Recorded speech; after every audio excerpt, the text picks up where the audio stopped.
Acción Pública. La respuesta que usted se merece en política, arte, ciencia, conflictividad humana. Domingos de 9:30 a 11 de la mañana por Ondas de la Montaña, 1350M en su dial. Dirige y conduce José Abad Zuleta Cano.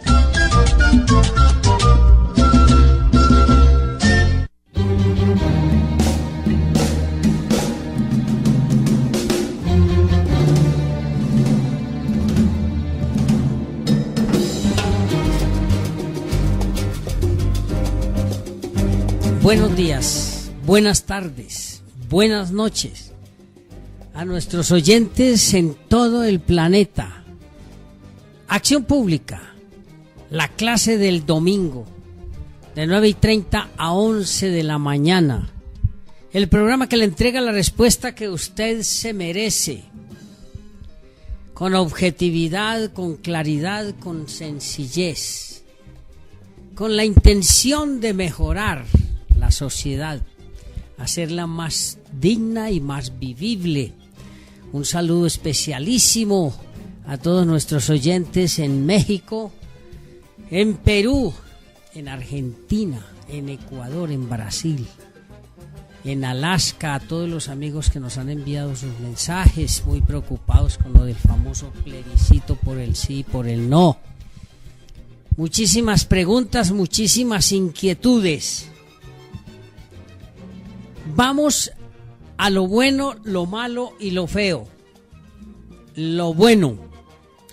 Teníamos muchísimas cosas buenas, pero Coca-Cola mata tinto, así dicen en la academia, ¿no? Y se celebró el día de ayer la fiesta de los 50 años de la Universidad Autónoma con la fiesta de los egresados. Me enviaron muchísimas fotografías, muchísimos videos. Parece que la fiesta, fue un éxito. La doctora Claudia Guerrero, pues al frente de la fiesta, muy contenta. Felicitaciones a todas las directivas universitarias por esta fiesta. Es importante porque 50 años son 50 años. Todos los amigos y compañeros de las diferentes facultades tuvieron la oportunidad de reunirse y pues recordar viejos tiempos. Yo realmente no tuve la posibilidad de asistir porque, bueno, ya no estamos en el tiempo para esas fiestas tan maravillosas. El hecho es que así sea en la distancia, lo disfrutamos. Por eso es lo bueno para hoy en Acción Pública. Gracias por los mensajes. A continuación vamos a hacer referencia a todos los mensajes que hemos recibido. Lo malo, bueno, son muchas cosas malas, pero está temblando muchísimo en el planeta, en diferentes partes del planeta, con una situación bien complicada. Y es que parece ser que ya los temblores no están obedeciendo a las diferentes fallas que han sido marcadas geológicamente en el planeta. Parece que empiezan a intervenir otros factores. Anoche tembló en el centro de los Estados Unidos, cerca de 5 estados, una intensidad de 7 grados.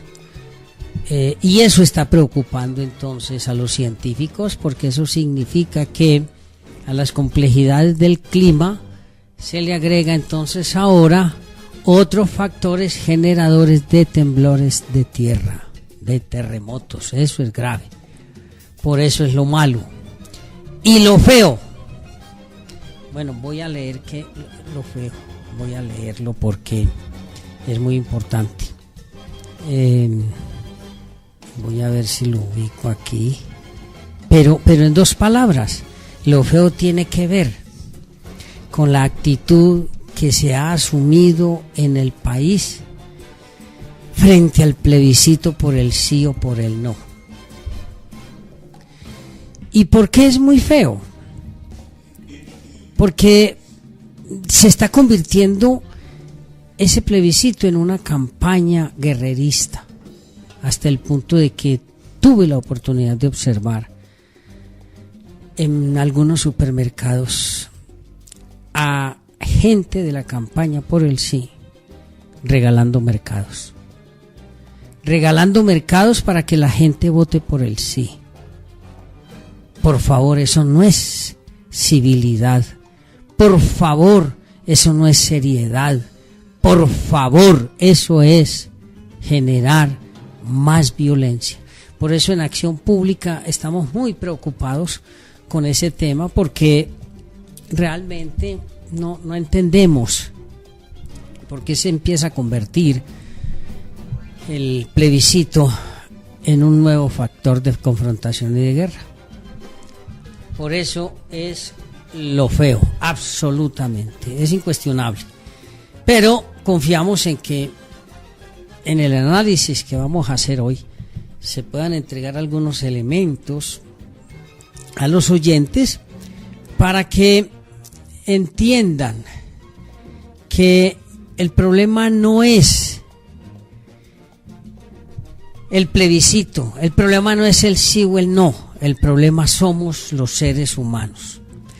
Vamos a tener la oportunidad de tocar algunos de esos aspectos en el libro recomendado de hoy, de William Ospina, De La Habana a la Paz, donde precisamente está haciendo allí una aproximación al conflicto que vamos a tener en este país y que se está gestando en el país por la intolerancia y la intransigencia de los colombianos. Antes de entrar a la lectura que les había prometido, voy a hacer una referencia muy puntual a una serie de mensajes que nos han llegado en torno a un asteroide que pasó a cerca de 800 kilómetros de la Tierra. No leí bien, estuve indagando en la página de la NASA, de alguna manera, pues yo soy corresponsal allí, me pasan toda la información, porque algunos oyentes me enviaron mensajes diciéndome que había sido a 80 kilómetros de la Tierra. A 80 kilómetros de la Tierra, otros a 800 kilómetros de la Tierra. Realmente parece ser que la distancia fue de 800 kilómetros de la Tierra. Realmente, en términos astronómicos y en astrofísica, es una distancia muy, muy pequeña. Es muy pequeña. Parece ser que el asteroide, con unas dimensiones aproximadas de unos 22 a 32 metros, ese es un buen volumen. No fue detectado por ninguno de los puntos de alertas tempranas del universo, ni de NASA, ni de ninguna agencia del planeta, porque tampoco pudimos encontrar información de la Agencia Espacial Europea. Y realmente esto sí genera cierta preocupación. ¿Por qué? Pues porque si todos los puntos de observación del universo y de alertas tempranas del universo, los telescopios, los diferentes puntos de radiotelescopio, ninguno pudo detectar la presencia de ese asteroide, significa que algo está fallando. Naturalmente que no podemos generar alarma, porque hace bastante tiempo los diferentes estados han venido trabajando intensamente en la detección de este tipo de objetos espaciales que son supremamente peligrosos, de eso no hay duda. Pero en este caso sí hay una gran preocupación, porque se detectó exclusivamente cuando ya había pasado. Y un asteroide con 32 metros de diámetro puede causar muchísimo daño al planeta, que la velocidad es muy fuerte, el impacto es muy fuerte. Y en eso hay que tener en cuenta lo siguiente. Aquí hemos hablado de lo complejo que es el espacio, que allí pues no las cosas no son tan pacíficas como uno las ve desde aquí, porque uno mira hacia el universo y uno ve allí, pues claro, una cantidad de estrellas, de pronto logra observar estrellas fugaces y uno se llena de romanticismo cuando observa la luna o cuando a través del telescopio observa los diferentes planetas, sobre todo a Saturno con sus anillos, etcétera. Resulta que claro, esa es la visión romántica, pero allá, en general, yo digo allá porque estoy en la Tierra, pero recordemos que cuando se está en el espacio, allá no hay arriba, ni abajo, ni derecha, ni izquierda, pero allá las cosas no son pacíficas y hay muchísimo movimiento, hay muchísima energía. Eso implica entonces que no es extraño que haya pasado ese asteroide tan cerca de la Tierra. Lo extraño es que no se haya detectado y seguramente la NASA estará entregando información próximamente sobre esa situación, porque ha causado muchísima preocupación en los diferentes estamentos científicos del planeta, porque con toda el despliegue de ciencia y que eso suceda es bastante grave. ¿Por qué? Pues porque de alguna manera la importancia de detectar el impacto de un asteroide con la Tierra tiene que ver con la posibilidad de realizar algunas previsiones y evitar que la catástrofe sea mayor, porque todavía no hay un mecanismo probado científicamente que permita la destrucción en el espacio de los asteroides, pues salvo en las películas, obviamente, porque lo único posible desde el punto de vista científico es lograr el cambio o la desviación de la órbita para evitar el impacto en la Tierra en un evento dado. Pero cualquier impacto que se presente, ya tenemos bastantes ejemplos, recordemos lo que sucedió en Rusia hace poco, cualquier evento es grave.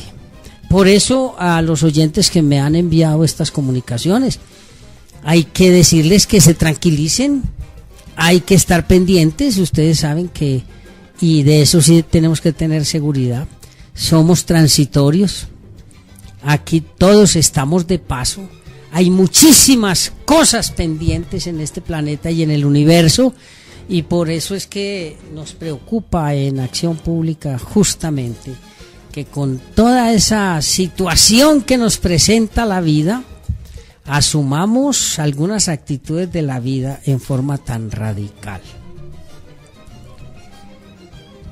Varios oyentes nos han enviado muchísimos mensajes también pidiéndonos que nos pronunciemos en el programa sobre el sí al plebiscito o el no al plebiscito y por qué. A ver, yo les agradezco muchísimo que nos planteen ese tipo de solicitudes, pero tengo que repetir lo que he repetido desde hace muchos años, todos los años que llevo en la radio, en el sentido de propender siempre en Acción Pública por ser un programa distinto, con una proyección distinta, un programa independiente, un programa serio, un programa que no obedece a directrices de ninguna naturaleza, salvo nuestro objetivo de ayudar a mejorar la sociedad. Para ayudar a que la sociedad sea mejor, hemos creído que lo más importante es entregarle a usted, amable oyente, información seria, información objetiva, información en lo posible científica, para que sea usted en su raciocinio, en su inteligencia, en su capacidad de ver los fenómenos a su alrededor, sea usted el que autónomamente tome las decisiones. He dicho en muchísimos programas que tal vez uno de los grandes problemas de la sociedad colombiana es la falta de cultura política. La falta de cultura política implica que los ciudadanos no se preocupan de los grandes asuntos del Estado, sino cuando los tocan directamente, y esa es una gran equivocación. ¿Por qué? Pues es que el Estado y la sociedad se construyen a partir de nuestra intervención a partir de la manifestación de nuestras voluntades, de nuestras actitudes, de nuestros comportamientos, de nuestras relaciones. Pero cuando yo veo fotografías de gente haciendo politiquería, regalando mercados para que voten por el sí, en vez de sentarse a explicarle a la gente cuál es el contenido de los tratados, yo me lleno de angustia.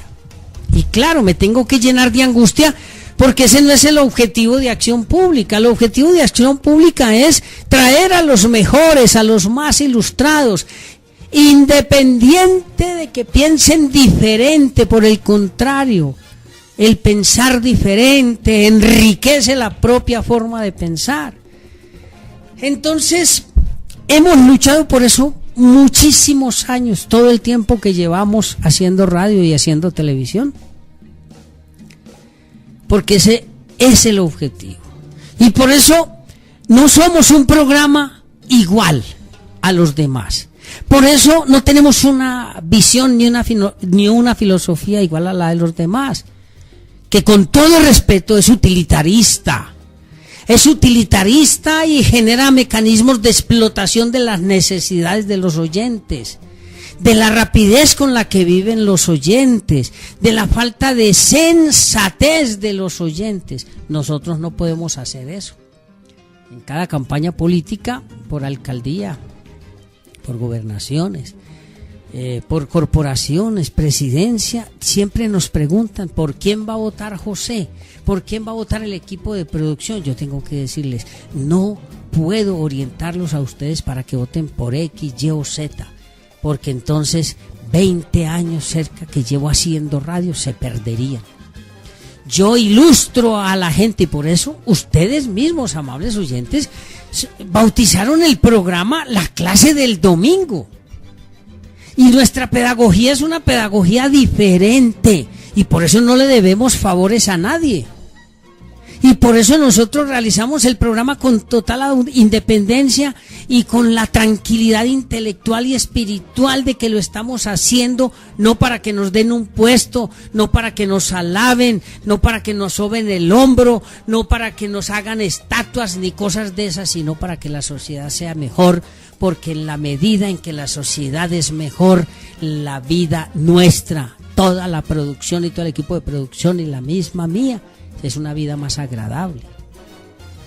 Pero cuando a mí ustedes oyentes, y yo sé que lo hacen de buena fe, me piden que me pronuncie, me piden es que me salga del esquema que ha orientado mi actividad profesional y mi filosofía existencial, que me salga de lo que me ha orientado, y yo no puedo hacerlo.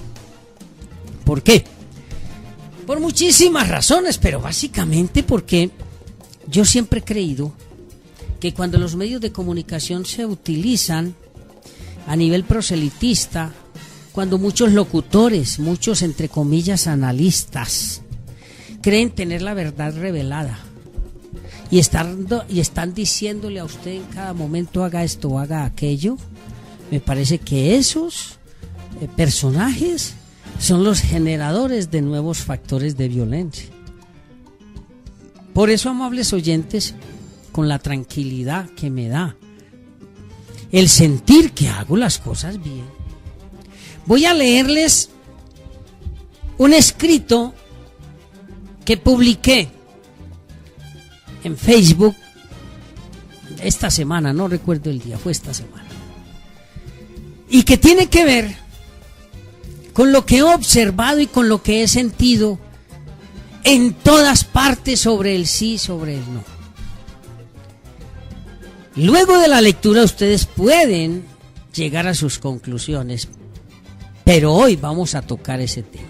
Dice así: increíble la sociedad colombiana, sobrevivimos es de milagro. La polarización, intransigencia, intolerancia, arrogancia, prepotencia y complejos de gran inteligencia hacen que cualquier asunto, por simple que sea, se convierta en trascendente y, lo más grave, en factor de confrontación.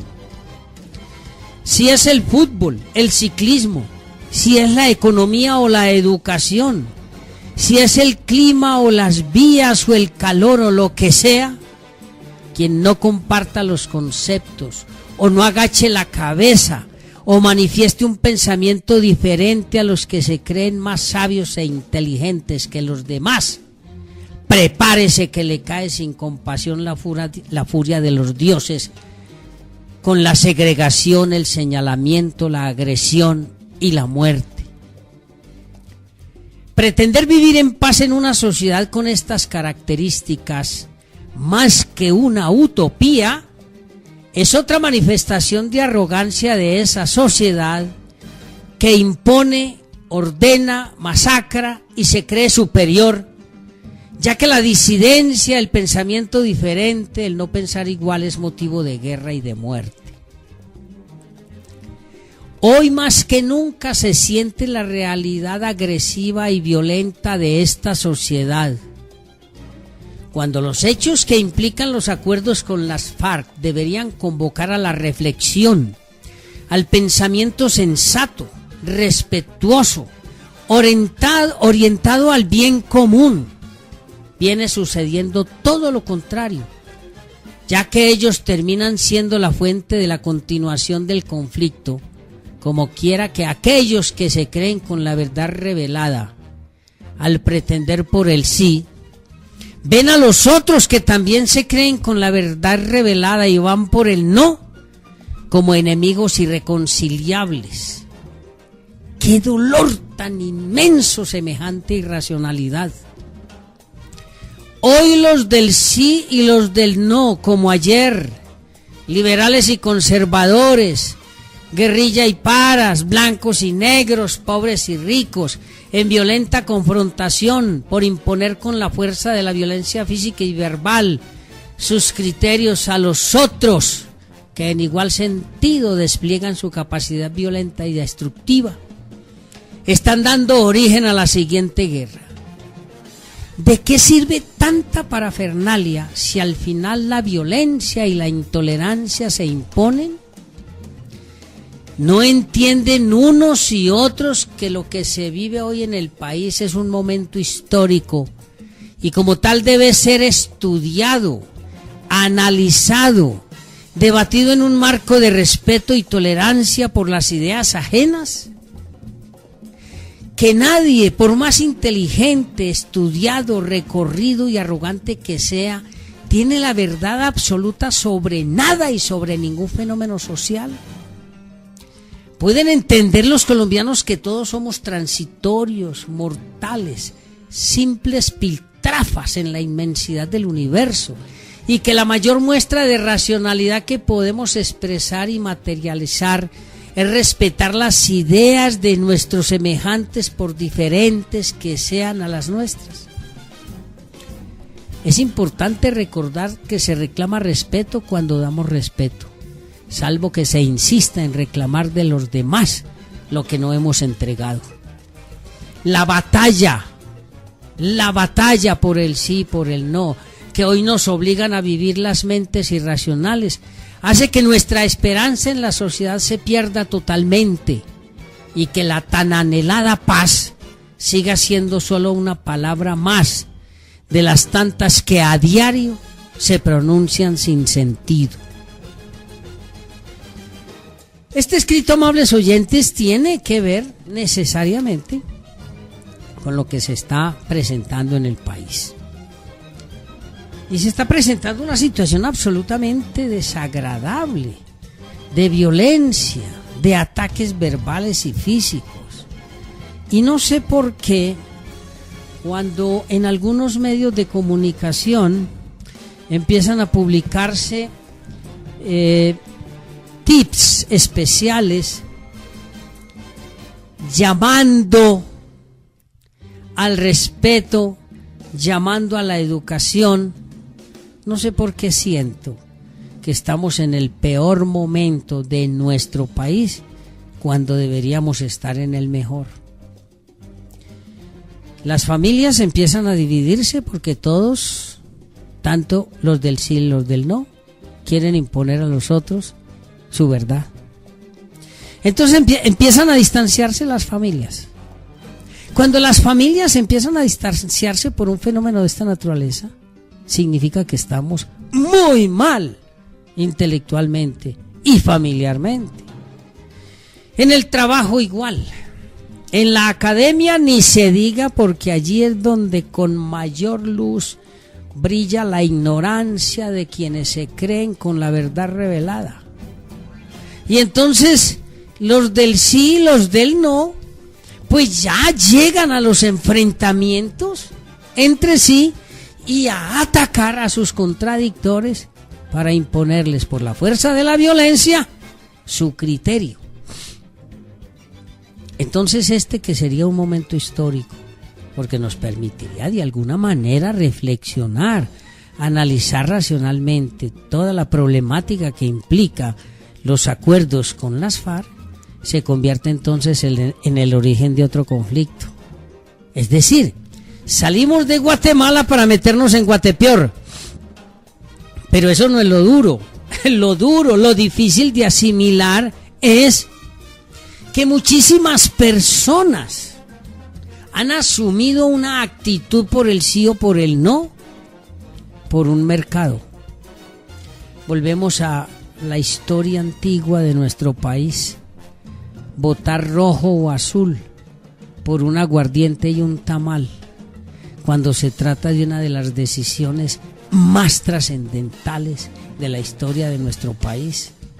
Claro, muchos oyentes me han dicho que es igual de trascendente al plebiscito del 57. Bueno, yo no creo que sea igual de trascendente. Los dos son trascendentes porque los dos tienen que ver con la vida institucional de nuestro país. Los dos tienen que ver con la posibilidad de paz, de armonía en nuestro país. Pero justamente sobre esos aspectos tuvimos la oportunidad de analizar algunos apartes de la obra de William Ospina, de La Habana a La Paz. Y ni que nos hubiéramos puesto de acuerdo con William. El equipo de producción logró ubicar este libro, especialmente la compañera Aida del Valle, de La Habana a La Paz.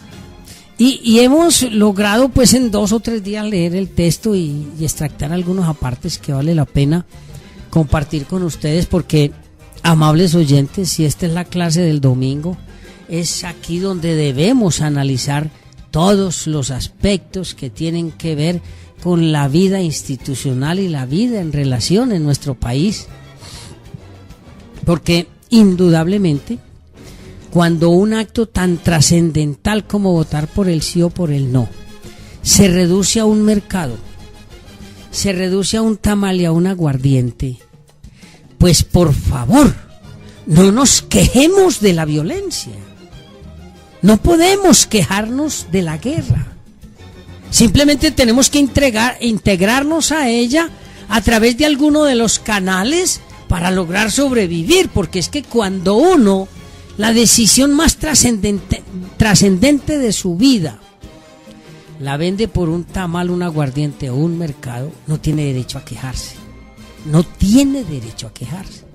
Pero la situación, yo pienso que va más allá. En los medios de comunicación, a los columnistas que propenden por el sí, los maltratan. A los columnistas que propenden por el no, los maltratan. A todos los que se pronuncian, los maltratan. Bueno, yo estoy esperando ya que empiecen a llegar los mensajes en contra nuestra, porque les estoy diciendo, sean racionales, sean inteligentes, sean sensatos.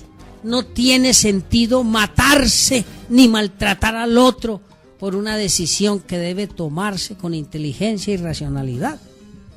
Pero por eso es tan difícil entender que se hable de paz cuando el problema de la paz no está en una reglamentación. El problema de la paz o de la guerra no está en una ley. El problema de la paz o de la guerra está en cada uno de nosotros, necesariamente. Ahora, obvio, cada uno de nosotros va a pretender anteponer a cualquier decisión sus intereses personalísimos, y ahí hay falta de cultura política, claro, y eso es lo que nos han enseñado los politiqueros en el país, que hay que pensar en el interés personal, no en el interés colectivo ni en el interés de la familia, y ese es otro error muy grave. Pero es que parece que en Colombia es el único país en el que un plebiscito de esta naturaleza genera este tipo de confrontaciones. Vamos a ver cómo muy recientemente en diferentes países del mundo se han dado los plebiscitos, porque es una forma elemental de democracia, de participación del ciudadano, dejando claro que aquí en Colombia, y no tengo que hacer grandes disquisiciones filosófico-políticas, aquí en Colombia el presidente Santos no necesitaba de ninguna manera hacer ese tipo de plebiscitos, porque el artículo, creo que es el artículo 22 de la Constitución, ustedes compañeros de la mesa me ayudan, que saben más que yo y tienen más memoria que yo. Mire, la paz es un derecho y un deber, y el presidente, creo que es en el artículo de las facultades del presidente, tiene como una de las funciones la paz y el orden público, y para llegar a ella no necesita llamar a nadie, debe hacerlo. Entre otras cosas, esa es una de las razones por las que en el evento en que él no triunfe, el presidente puede seguir conversando con quien quiera, porque esa es una obligación, esa es una de las funciones del presidente. Entonces lo que preocupa profundamente es que de algo tan normal, de algo tan casi que fundamental, se esté creando toda una argumentación para la violencia.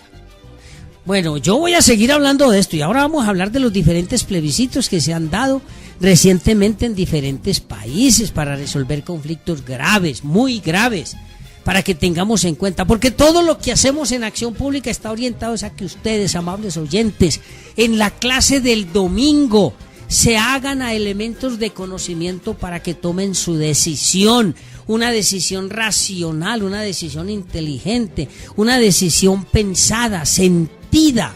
Eso es lo más importante. Vamos a unos mensajes comerciales y ya regresamos.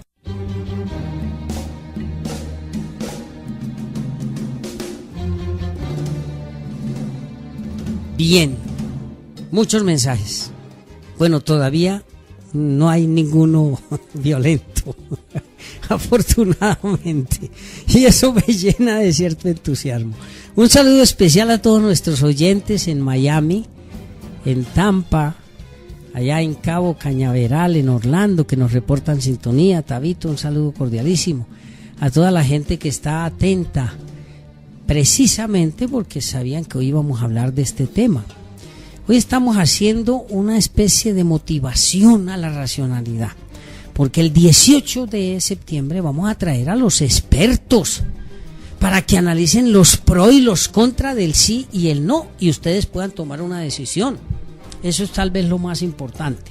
Habíamos hablado entonces de los diferentes plebiscitos que se han presentado recientemente y que son de gran trascendencia, porque es que el plebiscito es tal vez la forma más elemental de participación democrática. Aquí prácticamente hemos tenido dos, porque tuvimos un referendo, pero resulta que el plebiscito es una de las figuras de mayor utilización en algunas partes del mundo. ¿Por qué? Obvio, porque a través del plebiscito se expresa la voz del pueblo, y eso es trascendental, que se exprese la voz del pueblo. Hay, por ejemplo, países en los que nunca se ha hecho un plebiscito, pues por muchas razones, no solo razones de carácter social, sino razones de carácter político. Hay otros países en que es de uso cotidiano, es decir, no se vive sin el plebiscito, por ejemplo, como en Suiza, ¿no? Suiza es uno de los países que se llama adictos a los plebiscitos. Para cada cosa allí se hace un plebiscito. Hay países, por ejemplo, que no tienen mucho desarrollo en este tipo de figuras como India, Japón y, si no estoy mal, Israel. Allí nunca se ha realizado un plebiscito. Allí hay otras vías para que el pueblo se pronuncie. Pero de todas maneras es muy importante. Ustedes pueden recordar, amables oyentes, que el plebiscito más cercano a nosotros tiene que ver con la salida de Gran Bretaña de la Unión Europea. El Reino Unido. Discúlpenme la equivocación, es que Gran Bretaña es una cosa, Reino Unido es otra, Inglaterra es otra.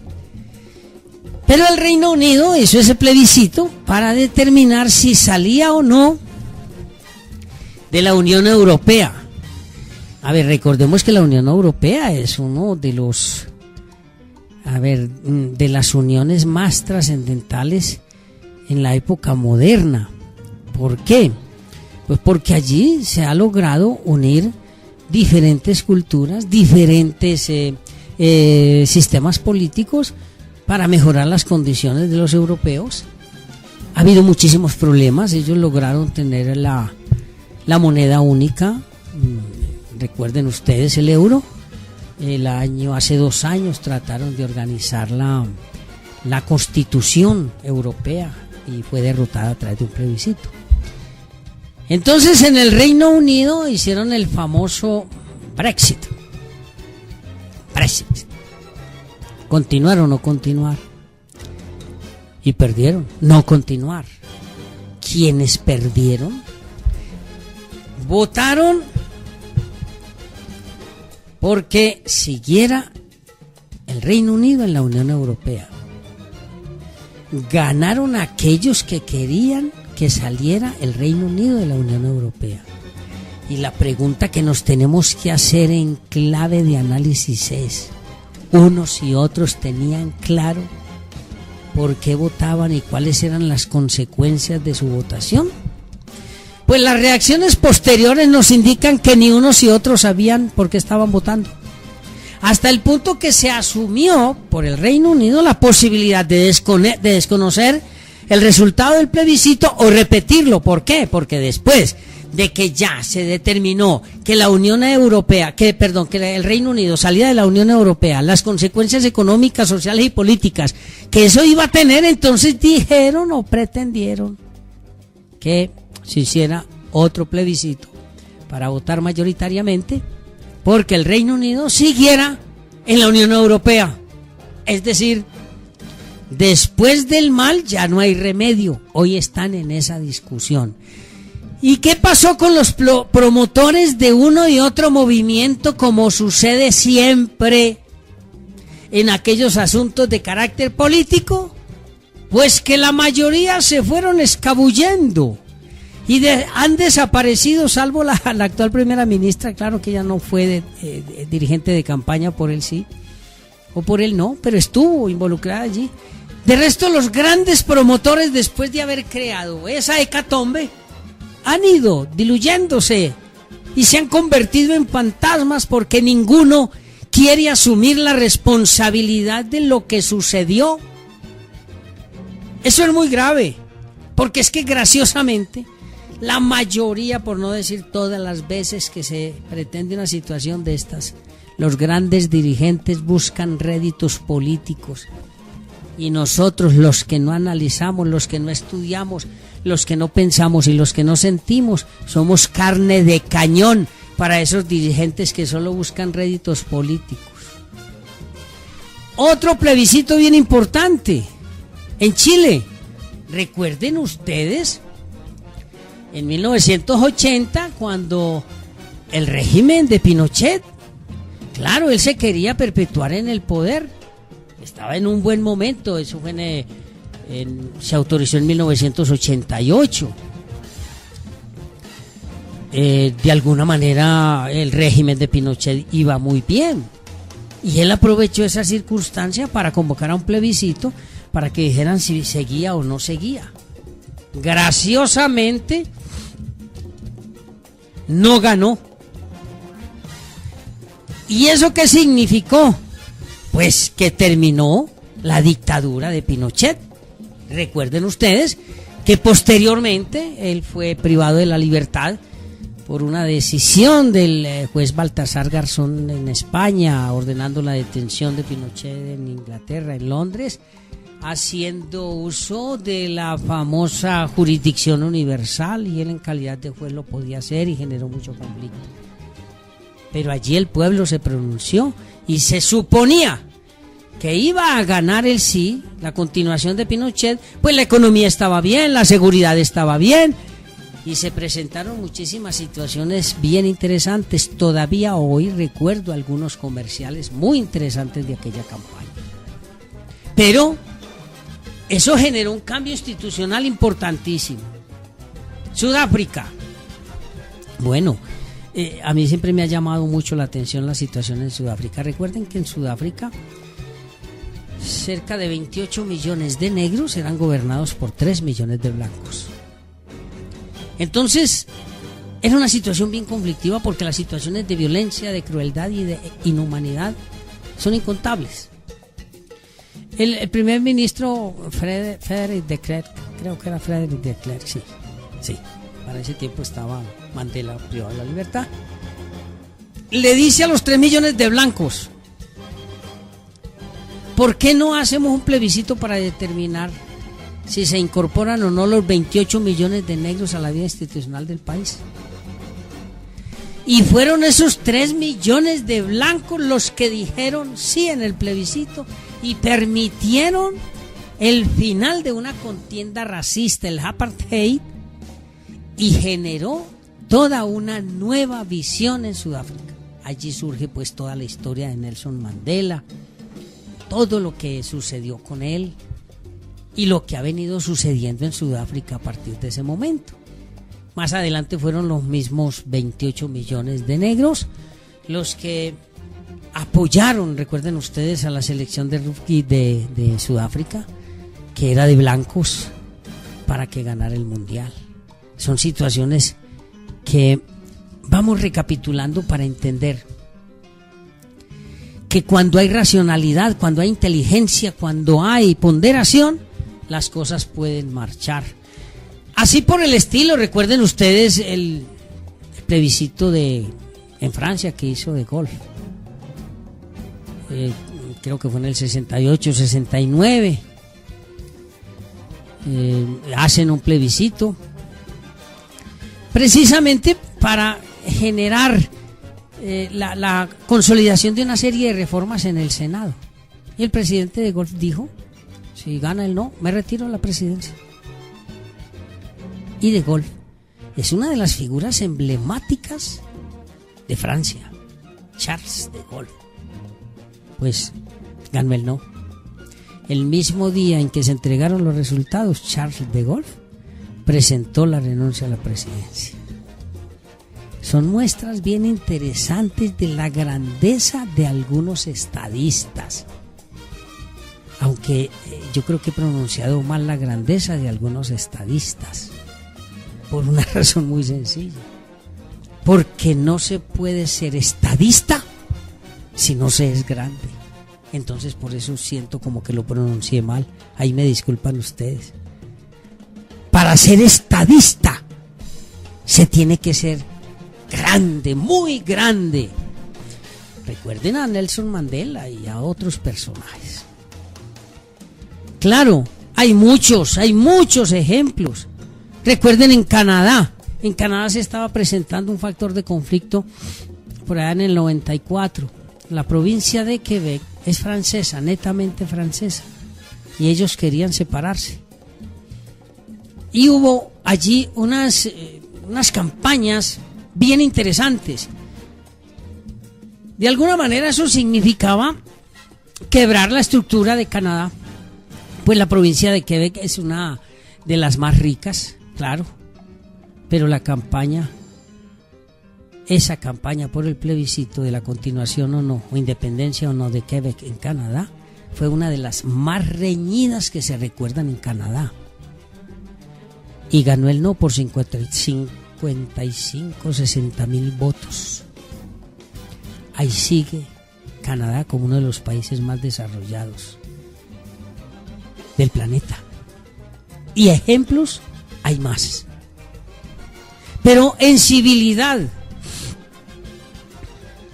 sin esa actitud de regalar mercados ni aguardiente y tamal. Y ahora que estamos hablando del plebiscito, también me han llegado muchísimos mensajes para que, si gana el sí, hagamos campaña por la independencia de Antioquia. Y yo digo, ¿qué le pasa a la gente? ¿Qué está pasando en este país? Tal es la arrogancia que si no gana el no, entonces Antioquia debe independizarse de Colombia. ¿Independizarse para qué? La pregunta es esa. Pero esos mensajes que me envían me llenan de angustia. ¿Por qué? Pues por una razón muy sencilla.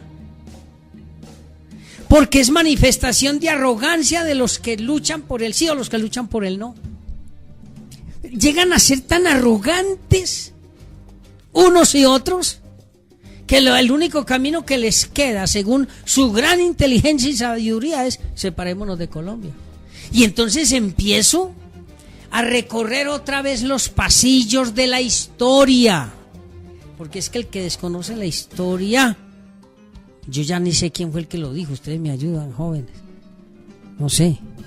El que no conoce la historia está condenado a repetirla, pero eso lo han dicho, esa frase se la atribuyen a mucha gente, ¿no? A muchos pensadores.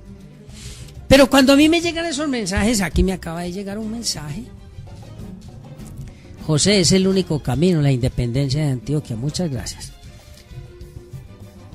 Al recorrer los caminos de la historia yo encuentro que aquellas razas, aquellas culturas que se han creído superiores, siempre han sido generadoras de violencia.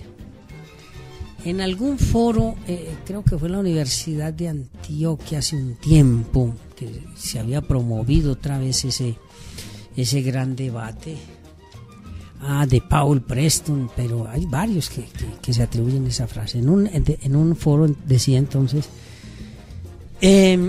escuché a un ciudadano, déjenme, yo recuerdo el nombre de la nacionalidad, que dijo en ese foro, dijo, miren, jóvenes, muy interesante su propuesta, pero con la arrogancia paisa, así lo dijo, ya estoy acordándome el nombre, con la arrogancia paisa, ya veo a Antioquia independiente invadiendo a Chocó y a Córdoba. Así dijo. Ya veo a Antioquia, con la arrogancia que le caracteriza, invadiendo a Chocó y a Córdoba. A mí me llamó mucho la atención esa exposición porque, claro, al recorrer los pasillos de la historia uno encuentra que justamente el fascismo, el nazismo, las dictaduras tanto de derecha como de izquierda son el producto de la creencia de que son enviados de Dios, o son más inteligentes, o son más sabios, o son más capaces. Y ahí es donde empieza a generarse el núcleo de lo que uno termina sin entender.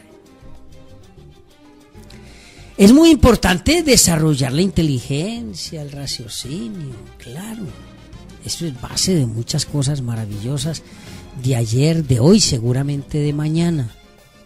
Pero no olvidemos, como lo dije en ese escrito, que somos transitorios. Lo más grave de todo esto es que todos somos transitorios, pero los líderes de este tipo de movimientos también lo son, pero ellos se creen inmortales. Y como ellos se creen inmortales, y los que vamos a la guerra y a las confrontaciones y a los gases y a las balas somos los de abajo, porque ellos nunca se meten al frente, entonces a ellos les queda muy fácil decir, si gana el sí entonces hacemos esto, y si gana el no hacemos aquello, porque tienen ejércitos de gente como usted y como yo, amables oyentes, que creen que siguiendo a estos señores vamos a resolver los problemas de la sociedad, cuando la verdad es que les estamos resolviendo su problema de egolatría. Y es egolatría lo que los mueve. Y es ignorancia a nosotros que nos dejamos mover. Claro, ¿por qué? Pues porque no analizamos, porque no pensamos, porque no estudiamos, porque no debatimos civilizadamente. Me envían en este momento un apartado del Colombiano, sí es el Colombiano, donde dice, donde da pautas de cómo analizar los acuerdos en familia. Dice ahí, no discuta, no grite, no se crea el más inteligente, no puede agredir a los demás, están en familia, señores, no puede agredir a los demás, deje que cada quien asuma con tranquilidad su propia idea, dice el colombiano en esta columna que me acaban de mandar aquí, porque los oyentes me ayudan en el programa, los oyentes me ayudan muchísimo y a mí eso me gusta mucho porque esto no es fácil. Y entonces la pregunta es, si el colombiano y otros medios de comunicación están haciendo este tipo de recomendaciones, ¿por qué es? Porque la polarización empieza a sentirse en todas partes. Se siente en el metro, se siente en la academia, se siente en el bus, se siente en el supermercado, se siente en el taxi. Y cuando a usted le preguntan, entonces usted va por el sí o por el no. Y cuando uno se queda pensando, dicen, seguro va por el sí, es el colmo, usted quiere a estos. Y si uno, bueno, piensa menos, usted va por el no. Y empiezan en todas partes. Es aterrador lo que está sucediendo. Por eso, amables oyentes, yo les agradezco sus mensajes, pero yo no puedo decirles a ustedes, fieles oyentes, que respetan nuestras posiciones y nosotros que les respetamos a ustedes, decirles hagan esto o hagan aquello. No, por eso traemos aquí a los mejores. El próximo 18 vamos a traer gente muy capacitada para que les expongan a ustedes cada cosa, pero en cordialidad, en respeto, en armonía, en inteligencia, en racionalidad, no en imposición. No, en imposición no, eso no tiene sentido. Tenemos que ser inteligentes en eso. Y hay una situación bien sencilla. Me envía un mensaje aquí una señora y me dice, José, tenés razón, es que si estamos terminando una guerra, ¿por qué estamos creando otra? ¿Por qué? Y eso es lo que tenemos que tener en cuenta. ¿Por qué estamos creando otra? Porque somos irracionales y nosotros tenemos que mostrar que no lo somos. Y entonces muchos oyentes dirán, es que hay que tomar partido. Yo digo, sí, hay que tomar partido, claro, pero ese tomar partido no es muy de cada quien. Claro, yo tengo que ilustrarme, por eso yo me ilustro y yo leo todo y analizo todo y converso con todos. He estudiado el acuerdo a pesar de ser tan largo, tan extenso, tan farragoso. Ya lo he leído 2 veces, claro, porque yo tengo que tomar mi decisión con fundamento, con raciocinio, con ilustración. Pero esa es mi decisión. Hay medios de comunicación y programas radiales que están recibiendo pauta, ¿no? Para motivar a sus oyentes a que voten por el sí. Hay iglesias cristianas, pentecostales, protestantes. Unas están recibiendo plata para que promuevan el sí, otras reciben plata para que promuevan el no. Es decir, todo el mundo termina, o mejor empieza y termina, lucrándose de una decisión trascendental que debe ser racional y que no tiene por qué ser pagada. Los que están promoviendo el sí están regalando mercados, ahí los vemos en los medios de comunicación, en las redes sociales, regalando mercados para que voten por el sí. Eso es grave, eso es triste. Entonces, cada quien allá con su conciencia. Cada quien con su conciencia, ¿por qué? Porque como les decía hace un minuto, Luego los dirigentes de cada uno de los movimientos, independiente o mejor dependiendo del resultado, se van escabullendo y que el caos y la confrontación acaben con el país. Ellos se esconden, al fin y al cabo tienen recursos para perderse. Ellos se van a disfrutar, a solazarse con su egolatría. Nosotros no podemos caer en eso. Nosotros tenemos que ser más sensatos que ellos y poder pensar con inteligencia, y para eso hay que estudiar. Hay que estudiar los acuerdos, hay que leerlos, pero no leerlos con la pasión del sí o del no por delante, sino que hay que leerlos con la inteligencia y la racionalidad del analista serio. Obvio, porque es usted el que va a tomar la decisión. Es usted el que va a decidir el destino del país. No va a ser ni Pedro, ni Juan, ni Diego. Tiene que ser usted. Y eso es fundamental. ¿Por qué? Porque cuando uno no tiene claro lo que tiene que decidir, es fácil equivocarse. Es fácil equivocarse si usted no piensa, si usted no estudia, si usted no analiza. Imagínense cuán no será de fácil equivocarse, aún analizando y estudiando. Entonces, por eso tenemos como referente el libro de William Ospina. Este libro lo publicó recientemente, Debate. Es un texto bien interesante. De entrada, pues les digo, es el libro recomendado de hoy. Y es el libro recomendado de hoy por el contenido, pues por quien es William Ospina. Voy a hacer una reseñita, me pide aquí el equipo de producción que haga una pequeña reseña, pero tengo en mi mente que todo el mundo conoce a William. Él nació en el Tolima, él tiene muchos libros de poesía,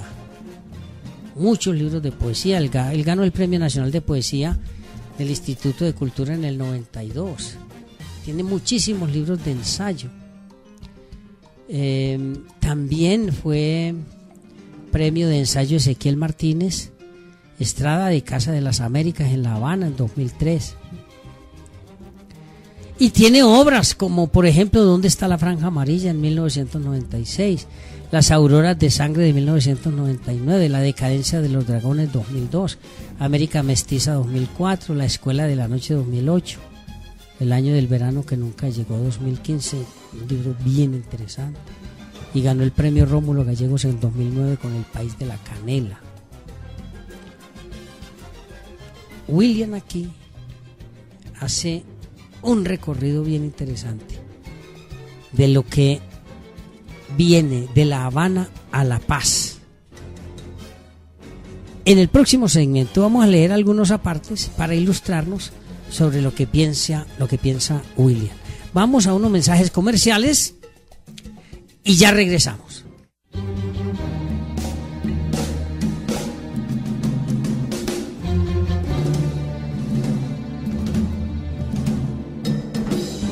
Bien, amables oyentes, continuamos con nuestro programa Acción Pública, la clase del domingo.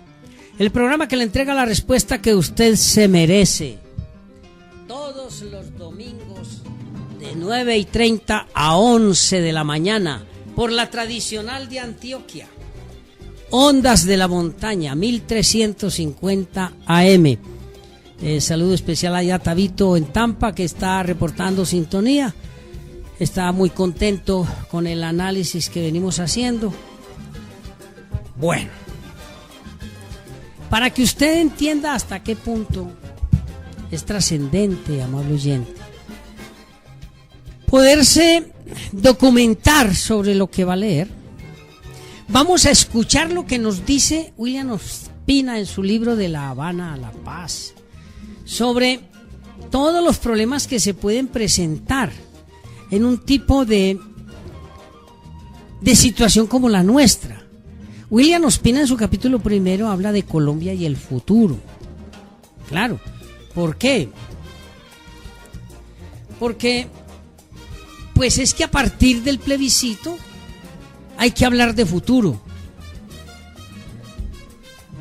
Y sobre eso trae una cita de Oscar Wilde.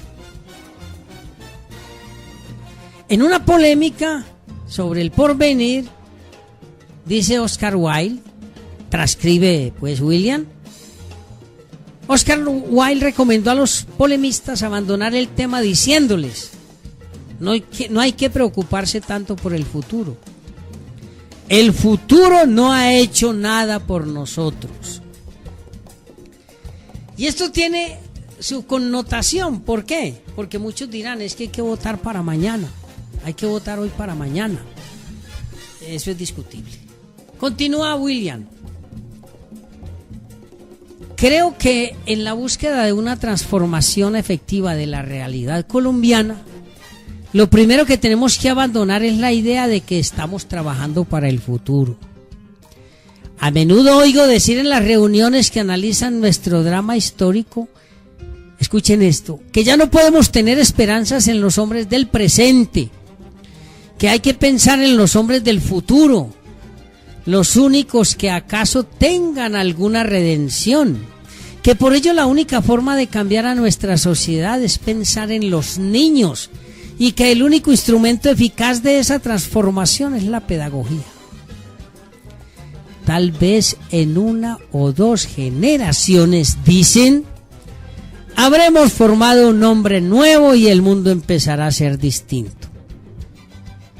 Entonces sigue William. Cuando escucho esas afirmaciones, siempre me pregunto quién va a formar esas generaciones afortunadas que se van a salvar del caos de la historia y que van a recibir por parte de una ingeniosa pedagogía un mundo feliz. Y comprendo que hay una contradicción profunda en el hecho de afirmar que los seres de hoy no somos hábiles para transformar un presente al que conocemos y padecemos, y que en cambio sí seremos capaces de transformar el futuro del que nada nos ha sido revelado. Y es muy importante tener en cuenta esto. ¿Por qué? Porque es que el futuro no existe, el pasado tampoco, existe hoy. Y es hoy el que nos obliga a la construcción del hoy. Máxime si tenemos en cuenta que somos transitorios, que nadie tiene la inmortalidad y que nadie tiene la vida comprada, como decía mi mamá, doña Polita. Nadie tiene la vida comprada. Entonces, ¿eso qué significa? Que cuando se dice que hoy tenemos que construir el hoy, es porque del mañana nadie está seguro. Y además, como lo dice Wilde, el futuro nada nos ha entregado. Por eso entonces es hoy que tenemos que ocuparnos para el hoy. Y continúa William. La verdad es que el que quiera cambiar el mundo debe cambiar el presente. Y puede estar seguro de que haciéndolo cambiará el futuro. Pero para ello es necesario saber qué es lo que hay que cambiar en el presente. Y ello ofrece muchas dificultades para todos. Principalmente porque la mayor parte de los males que padecemos son fruto de cosas que amamos mucho y de las que no estamos dispuestos a privarnos. Escuchen muy bien, oyentes. Voy a repetirlo. Principalmente porque la mayor parte de los males que padecemos son fruto de cosas que amamos mucho y de las que no estamos dispuestos a privarnos. Cuando señalamos los males del mundo y de la época, siempre nos situamos en el puesto privilegiado del juez que analiza fríamente, que discurre con objetividad y que dicta sentencia. La culpa, ya se sabe, es siempre de los otros. Escúchenme bien. La culpa, ya se sabe, es siempre de los otros. Y como decía Estanislao Zuleta, solemos pensar que nuestros errores son casuales distracciones. Repito, decía Estanislao Zuleta, Solemos pensar que nuestros errores son casuales distracciones, mientras que los errores del vecino sí son estructurales manifestaciones de su ser esencial. Yo me equivoqué, él es así.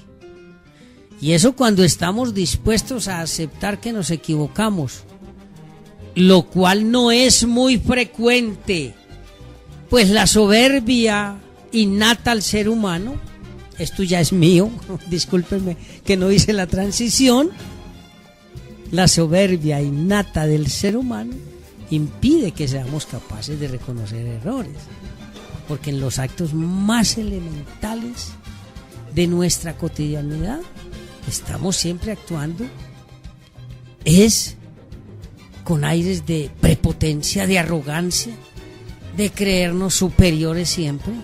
De hecho, pues, la generación de las diferentes clases sociales es producto de eso, no solo por la arrogancia, sino pues por la misma acumulación de riqueza. Y eso hace entonces que nunca, o casi nunca, seamos capaces de decir, me equivoqué. Pero además, amables oyentes, cuando decimos me equivoqué, inmediatamente tenemos estructurada la razón por la que nos equivocamos. Y siempre vamos a tener una respuesta. Bueno, yo me equivoqué porque usted no me dio mucha información.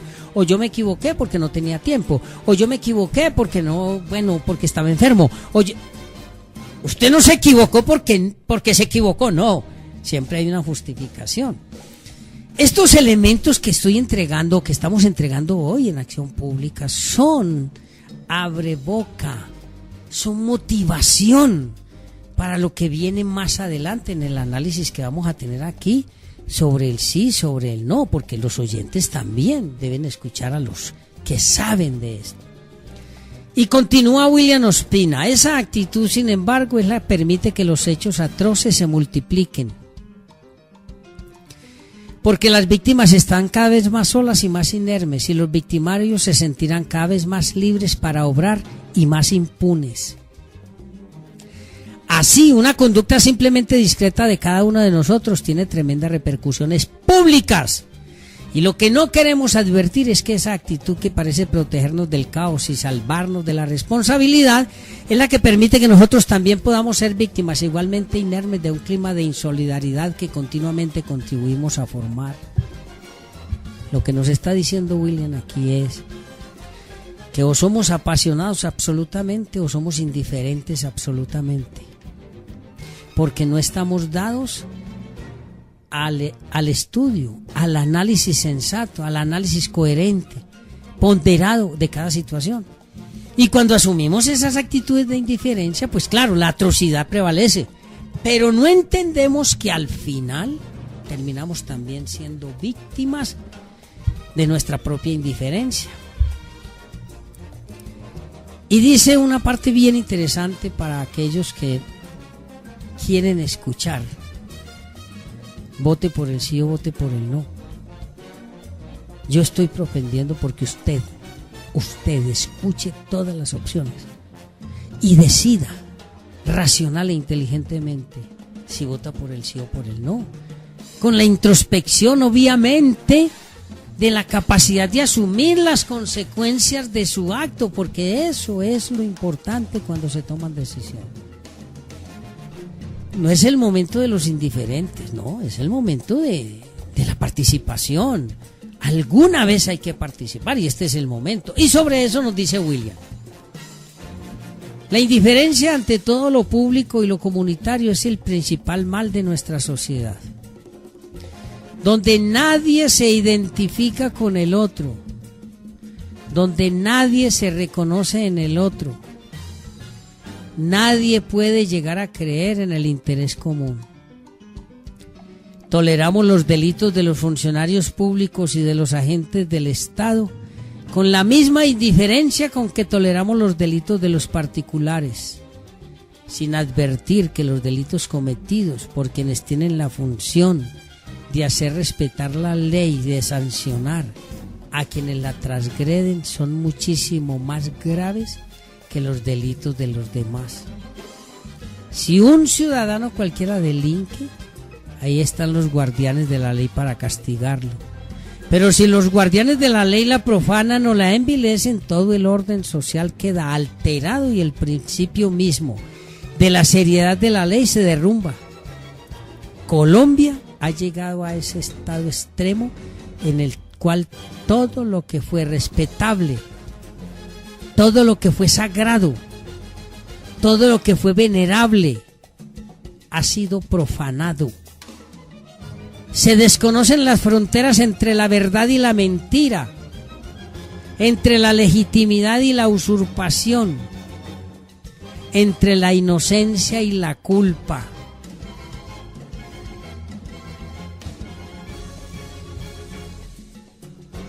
Hago este silencio, amables oyentes, para que ustedes puedan asimilar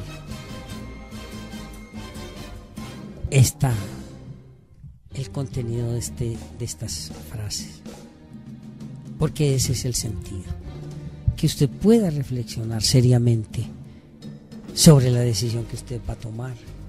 No es una decisión cualquiera. Y dice William en otro de sus apartes: yo me preguntaba hace un rato, ¿quieren ser el encargado de enseñarle a las nuevas generaciones todo lo que tienen que aprender para vivir en un país medianamente habitable, justo y razonable? Evidentemente los maestros tendremos que ser los adultos de hoy. La siguiente pregunta es: ¿y quién nos enseñará a nosotros, malformados por la educación, por la tradición familiar, por la exclusión social, por un Estado irresponsable y por unos prejuicios mezquinos, cómo construir un país habitable, razonable y medianamente justo? Y me respondo que la realidad nos está enseñando un montón de verdades que parecerían exageraciones y exabruptos hace 20 años, ahora son evidencias elementales. Las causas invisibles ahora saltan a la vista, y si bien ello no garantiza nada, ya que también es preciso que tengamos la perspicacia de advertir todo eso que se hace evidente, creo que los colombianos estamos aprendiendo a advertirlo. Por eso este es un momento histórico. Ahí termino la lectura de William. Les recomiendo el texto, claro. Lo pueden conseguir en librería en Jurídica Sánchez, de Editorial Debate. Bien interesante el libro, muy oportuno para este momento de la historia política del país. Yo no me atrevo a decir que sea únicamente la historia política del país,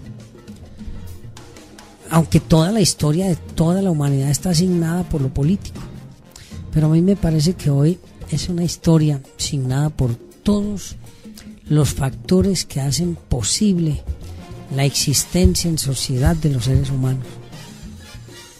Está lo familiar, está lo económico, está lo psicológico, lo filosófico, lo pedagógico. Es como si hubiéramos estado mucho tiempo sin limitaciones, en libertad absoluta, y de un momento a otro nos dijeran: bueno, para ustedes poder continuar con esa libertad absoluta tienen que tomar una decisión en este sentido. Así lo veo yo hoy. Y me duele recibir mensajes de oyentes que me dicen: José, ayúdenos en su programa a que en las casas, en las familias, entiendan que no podemos dividirnos por eso, por el sí o por el no. Doña Mariela de Santa Cruz me dice: José, yo tengo 86 años, he vivido muchas cosas y todo sigue lo mismo. Me tocó el plebiscito del 57 y las cosas siguieron lo mismo. Bueno, lo mismo no, porque yo ya puedo votar, pero sigue lo mismo. Y resulta que aquí en mi casa, ahora con eso del plebiscito, ya hay 2 hijos que no le hablan a mi muchacha, la mayor, porque ella dice que va a votar por el no y ellos dicen que hay que votar por el sí. ¿Qué hago? Claro, yo le escribí, le contesté el mensaje diciéndole pues que escuchar el programa hoy. Claro que ella es una oyente de todos los domingos, pero eso es lo que está sucediendo en muchísimas familias. Eso es lo que está sucediendo en las universidades. Los grupos están polarizados. La polarización es mala consejera. ¿Por qué? Porque lo menos que se puede hacer es escuchar los argumentos contrarios con respeto. Yo creo que era Voltaire, o fue Voltaire el que dijo en alguna oportunidad, si me equivoco me disculpan, pero yo no me las sé todas, pero Voltaire decía o dijo: yo no estoy de acuerdo con sus ideas, pero daría por cualquier cosa por ayudar a difundirlas.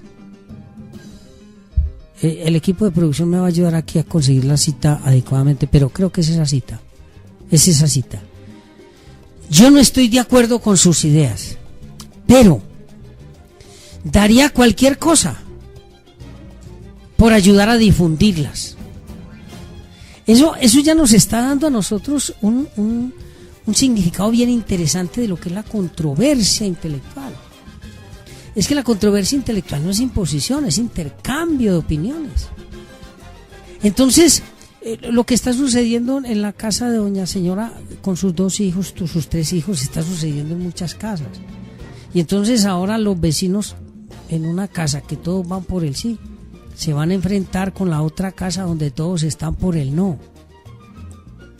Sí, fue Voltaire, me anuncian aquí que fue Voltaire. Bueno, menos mal que no me equivoqué, aunque no, cada rato se equivoca, pero yo espero que ustedes me ayuden porque en la clase del domingo es eso, no acierta y hay veces que se equivoca, pero la idea es entender que desde allá nos están tratando de enseñar que el debate tiene que ser ponderado, tiene que ser consecuente.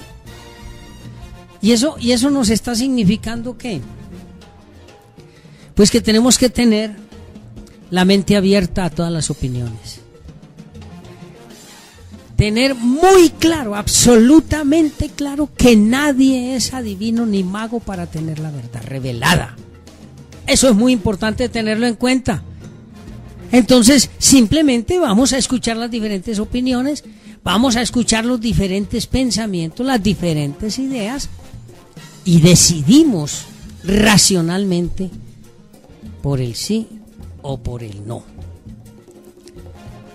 Vamos a continuar con estos temas porque este es un tema bien complicado, bien difícil, pero vamos a tener aquí próximamente a la gente más capacitada haciendo el análisis para que ustedes puedan tomar su decisión. De modo, amables oyentes, que entiéndanme, yo no puedo, no soy capaz de decirles voten por el sí, voten por el no. Yo no soy capaz, como nunca he sido capaz de decirle a nadie vote por el rojo, el azul, el verde. No soy capaz de hacer eso. Pues mi capacidad mental no me da para creer que usted no tiene la capacidad de raciocinio suficiente para tomar su decisión.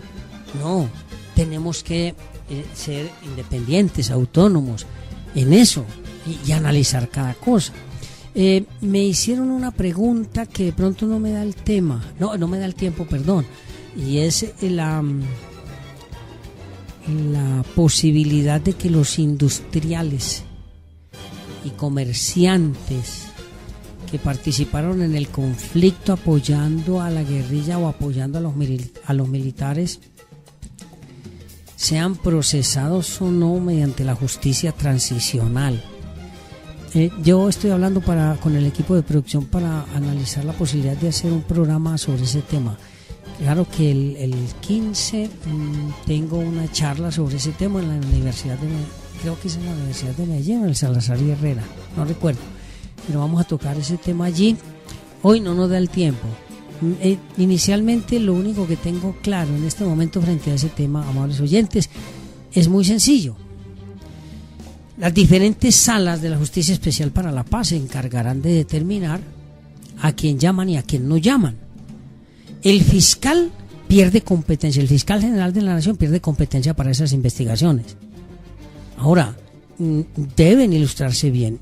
Vamos a ver si podemos hacer un programa exclusivamente para poder ilustrar a todo el mundo sobre qué es la justicia transicional, cómo opera, cuál es el origen, cuáles son sus características, porque hoy se impone conocer ese tema también. Ese tema es muy importante, que está vinculado pues específicamente en los acuerdos para el plebiscito, y es muy importante tener en cuenta los conceptos sobre ese tema, porque es un tema bien interesante. No es propiamente novedoso, no es novedoso, hace rato que viene desarrollándose, pero sí vale la pena que lo analicemos aquí. Entonces, para el próximo programa estaremos resolviendo esas inquietudes. Ya para terminar, porque se nos agotó el tiempo, felicitaciones a todos los asistentes al seminario o a la clínica jurídico-penal que dio comienzo el sábado pasado. A los organizadores, felicitaciones, trabajo bien interesante. A los facilitadores, muy bien. Y un grupo de asistentes muy calificado. Estamos muy contentos porque sé que este nuevo método de enseñanza-aprendizaje va a ser muy productivo. Y claro, la participación de la doctora Gloria Loaiza, de Sebastián Tres Palacios, de Santiago Tres Palacios, de Lina María Noreña, Elda del Valle, Mónica, es muy importante. Yo sé que van a salir diestros, como decía el doctor Tres Palacios. Vamos con todo a interrogar y a contrainterrogar, y ese es el objetivo. Bueno, el libro recomendado ya lo explicamos.